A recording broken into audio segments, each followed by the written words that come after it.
இது? நம்பி வந்தோம், எங்கேயும் பணம் இல்ல. அப்ப அத்தையும் நம்மள மாதிரி டம்மி தான் போல. ஏன் இப்படி ஒரு ரூபா கூட இல்லாம இருக்கீங்கன்னு கேட்டா அதுக்கும் அண்ணாமலைக்கு எல்லாம் தெரியும், அவ கேட்டா கொடுப்பான்னு லாஜிக் பேசுவாங்க. இவங்களெல்லாம் திருத்தவே முடியாது. சரி, நம்ம வேற பக்கம் போய் பாப்போம்.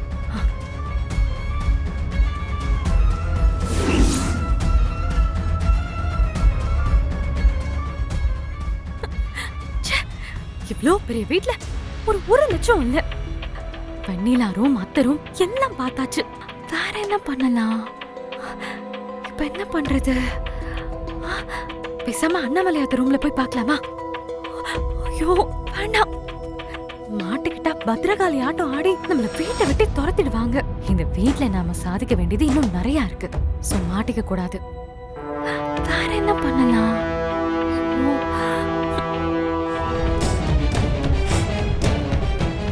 பவித்ரா, பவித்ரா. வரேங்க. என்னங்க, என்னாச்சு? ஏன் டென்ஷனா இருக்கீங்க? நம்ம பீரோல வச்ச பணத்தை பாத்தியா? பணமா? நான் எதுவும் பார்க்கலீங்க. என்ன பணம்? எங்க வச்சீங்க? கடை கலெக்ஷன் ஆன பணத்தெல்லாம் எண்ணி நான் பீரோல வச்சிருந்தேன். போன் பேசிட்டு வந்து பாக்குறேன், வச்சிருந்த பணத்துல 1,00,000 ரூபாய் காணோம். ப்ராமிஸா நான் பார்க்கலங்க. எனக்கு எதுவும் தெரியாது. நம்ம ரூம்ல வச்ச பணத்தை நீ எடுக்கலனா அப்ப வேற யார் எடுத்திருப்பாங்க? யாரும் நம்ம ரூமுக்குள்ள வந்திருக்காங்க. இத நான் சும்மா விட மாட்டேன். ஏங்க கொஞ்சம் பொறுமையா இருங்க. நம்ம வீட்ல யாரும் அப்படி பணத்தை எடுக்க மாட்டாங்க. இன்னொரு தடவை நீங்க நல்லா தேடி பாருங்க. ஏய், 1க்கு 2 தடவை செக் பண்ணி பார்த்தாச்சு. நான் தானே வச்சேன், எனக்கு தெரியும். அங்க இல்ல. அத்தை, எங்க எங்க இருங்க. சுமார் அத்தை, சொன்னா கேளுங்க. வருண், ஒரு நிமிஷம் எல்லாரும் வாங்க. எங்க அமைதியா இருக்க சொல்றது சொல்லுங்க. கேளுங்க. பவித்ரா, என்னாச்சு மாப்ள? என்ன மாப்ள, என்னாச்சு? நான் அன்னைக்கு பணம் காணாம போச்சுன்னு போலீஸ்ல கம்ப்ளைண்ட் கொடுத்ததுக்கு அண்ணாமலத்தை எவ்வளவு பேசினாங்க. அதே தப்பு தான் திரும்ப இன்னைக்கு நடந்திருக்கு. என்ன மாமா சொல்றீங்க? இன்னும் புரியலையா? என் ரூம்ல, அதுவும் என் பீரோல வச்சிருந்த பணத்தை காணோம். என்னது? பணத்தை காணோமா? ஆமா, இப்பதான் நான் அங்க எண்ணி வச்சேன். போன் பேசிட்டு திரும்ப போய் பார்க்கறேன், வச்ச இடத்துல பணத்தை காணோம். யாரோ என் ரூமுக்குள்ள வந்து பணத்தை திருடி இருக்காங்க. மாமா, நம்ம வீட்டுக்கு வந்து யார் திருட போறாங்க? வெளியில இருந்து யாரும் வந்து திருடி இருக்க மாட்டாங்க மச்சான். ஆனா வீட்ல இருக்கிறவங்க யாராவது திருடி இருக்கலாம்ல. எல்லாரும் பேக்கையும் நான் செக் பண்ணோம். என்ன இவரு இப்படி சொல்றாரு? அப்படி செக் பண்ணா நம்ம மாட்டிப்போமே. மாப்ள மாப்ள, அதெல்லாம் வேண்டாம் மாப்ள.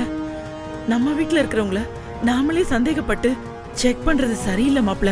அத்தை, திரும்பவும் சொல்றேன், நான் யாரையும் சந்தேகப்பட்டு இதை பண்ணல. இனிமே இந்த மாதிரி எதுவும் நடக்கூடாதுன்னு தான் செக் பண்றேன்னு சொல்றேன். இனிமே நிச்சயமா இது மாதிரி நடக்காது மாப்ள. இதனால குடும்பத்துல எதுவும் குழப்பம் வந்துடக்கூடாது மாப்ள. ப்ளீஸ் மாப்ள. ஓ அத்தை, அந்த பணத்தை நான் அண்ணாமலை அத்தை கணக்கு கொடுக்கணும். பணத்தை காணணும்னு சொன்னா என் மேல சந்தேகப்பட மாட்டாங்களா? சாரி, எனக்கு வேற வழியே தெரியல. நான் செக் பண்ணி தான் ஆகணும். மாப்ள, மா விடுங்க. எல்லாரையும் செக் பண்ணதுக்கு அப்புறம் தான் இவருக்கு டவுட் கிளியர் ஆகும்னா தாராளமா செக் பண்ணட்டும். ஏமா, உங்களுக்கு இதை பத்தி ஏதாவது தெரியுமா? நீங்க எடுத்திருந்தா உண்மையை ஒத்துக்குங்க, நானே கண்டுபிடிச்சா பெரிய பிரச்சனையாயிடும் சொல்லிட்டேன். ஐயா, நாங்க ஏன் பணத்தெல்லாம் எடுக்க போறோம்? அண்ணாமலை அம்மா எங்களை எந்த குறையும் இல்லாம நல்லா பாத்துக்கிறாங்க. அவங்க குடும்பத்துக்கு நாங்க துரோகம் பண்ணுவோமா? எங்களை வேலைக்காரங்க மாதிரியா வச்சிருக்காங்க. இந்த குடும்பத்துல ஒருத்தரா தானே பாக்குறாங்க. இந்த வீட்டுக்கு வேலைக்கு வந்ததுக்கு அப்புறம் எங்களுக்கு பண கஷ்டம்னு ஒண்ணு வந்ததே இல்ல. அப்படி இருக்கும் போது நாங்க ஏன் திருட போறோம்? நீங்க வேணா செக் பண்ணிக்கோங்க ஐயா. நாங்க பேக் எடுத்துட்டு வரோம்.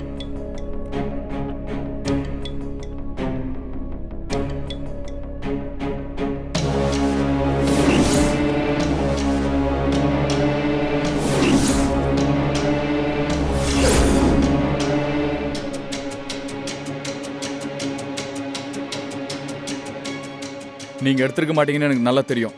உங்க மேல எனக்கு நம்பிக்கை இருக்கு. போய் எல்லாருமே செக் பண்ணுங்க. பணம் கிடைச்சா உடனே என்கிட்ட வந்து சொல்லுங்க. போங்க. அது ஐயா, போங்கன்னு சொல்றேன்ல. வா. வருண், நான் ஒரு ரூம் செக் பண்ணோம். என்னங்க? வாங்க போலாம். நீ அமைதியா இரு. என்ன பவித்ரா இது? பணத்தை காணோன்னு எல்லாரையும் சந்தேகப்பட்டு எங்க ரூம் எல்லாம் செக் பண்ணீங்க. உண்மையிலேயே பணம் மிஸ் ஆயிருந்தா வீட்டை விட்டு தாண்டி எங்கேயும் போயிருக்காது. அதான் ஒருவேளை உங்களுக்கு ஏதாவது பணம் தேவைப்பட்டு மிஸ் ஆயிடுச்சுன்னு சொல்லிட்டீங்களோன்னு கேட்டேன். வன்மதி, என்ன பேசுறீங்கன்னு கொஞ்சம் தெரிஞ்சு பேசுங்க. எனக்கு எவ்வளவு பணம் வேணும்னாலும் கொடுக்கறதுக்கு அண்ணாமலை அத்தை இருக்காங்க. என் தேவைக்காக கடை பணத்தை யூஸ் பண்ற அளவுக்கு கேவலமானவன் கிடையாது நானு. ஏன்னு உங்களை சொல்லும் போது இவ்ளோ கோவம் வருதே? வீட்ல இருக்கிற எங்க எல்லாரையும் சந்தேகப்படும் போது எங்களுக்கு எவ்வளவு கோவம் வரும். நீங்களும் எடுக்கல, வச்ச இடத்துலயும் பணத்தை காணோம்னா அப்ப பணம் எங்க போயிருக்கும்? ஒருவேளை தானா பறந்து போயிருக்குமோ? வான்மதி, ஏன் தேவையில்லாம அவரை சந்தேகப்படுறீங்க? என்ன இருந்தாலும் அவர் இந்த வீட்டோட மாப்பிள்ள. நான் தேவையில்லாம சந்தேகப்படலைங்க. பிசினஸ் பண்ண போறேன்னு யார் யார்கிட்டயோ கடன் வாங்கி பிரச்சனையாச்சுல, அது மாதிரி இப்ப ஏதாவது தேவை இருந்திருக்கலாம். அதனால அவரே கூட பணத்தை வச்சுக்கிட்டு நம்ம மேல பழி போட ட்ரை பண்ணிருக்கலாம்ல. வான்மதி, என் புருஷன் கடன் வாங்கி தப்பு பண்ணிருக்கலாம். அதுக்காக இந்த மாதிரி கீழ்த்தனமான வேலையெல்லாம் பண்ண மாட்டாரு. எங்க பணம் போனா போயிட்டு போதுங்க. சித்தி கிட்ட நான் சொல்லிக்கிறேன். இதோட விடுங்க.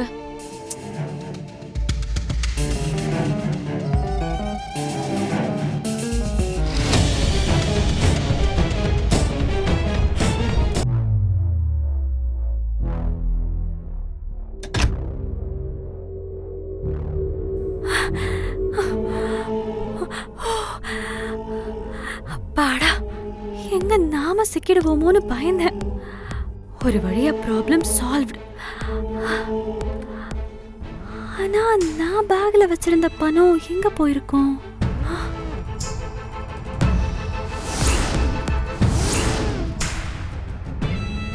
நான் தான் பேக்ல பணத்தை வச்சேன், பேக்கையும் நான் தான் எடுத்து வச்சேன். அப்புறம் எப்படி பணம் மிஸ் ஆயிருக்கும்? இந்த பணத்தை தானே தேடிட்டு இருக்க.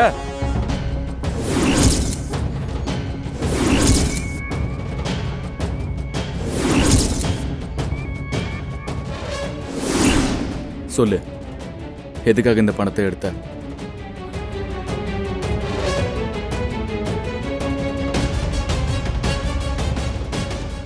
உனக்கு தேவைன்னு எடுத்தியா, இல்ல இந்த பணத்தை மறைச்சு வச்சு அந்த பழியை என் மேல போட்டு என்னை அவமானப்படுத்தணும்னு நினைச்சியா? நீ என்னமோ கொஞ்ச நேரத்துக்கு முன்னாடியே உத்தமி மாதிரி பேசுன. நான் பணத்துக்கு ஆசைப்படுறவல்ல, எங்க அம்மா அப்பா என்ன அப்படி இப்படின்னு வளர்க்கல, அது இதுன்னு அவ்வளவு ரோஷமா பேசுன.